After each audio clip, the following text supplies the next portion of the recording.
The government is concerned about the rising number of unsold first-hand private residential units in completed projects in recent years. The number has grown from about 4,000 units in March 2013 to 9,000 in March this year.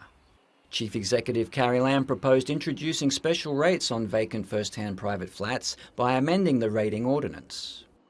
Owners of these units with an occupation permit issued for 12 months or more will be required to furnish annual returns to the government on the occupancy status of the flats. Units that have not been occupied or rented out for more than half of the last 12 months will be considered vacant and subject to special rates. The rates will be collected by the Rating and Valuation Department annually at 200% of the rateable value of the units concerned, which is roughly equal to 5% of the property value based on the average rental yield of 2.5% for residential property in March this year.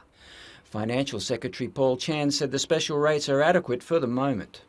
At the moment, it is set at 200% of rateable value, which can be translated into about 5% of the property price.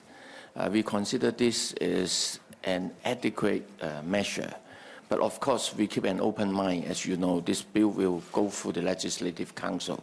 But at this stage, we do think that 5% of the property price in the form of additional rate is appropriate. The government plans to table an amendment bill at the Legislative Council during the 2018-19 legislative year to amend the Rating Ordinance. The special rates will take effect after the gazettal of the Amendment Ordinance following the passage of the Amendment Bill in LegCo. To improve market transparency and enhance consumer protection, Mrs Lam also announced the government will amend the consent scheme to improve sales practices by requiring developers to offer for sale at least 20% of the total number of residential units subject to the pre-sale consent at each turn of sale, regardless of the sales method. If the remaining unsold residential units are less than 20%, the developer must offer for sale all remaining flats in one go. This 20% requirement will take immediate effect upon announcement.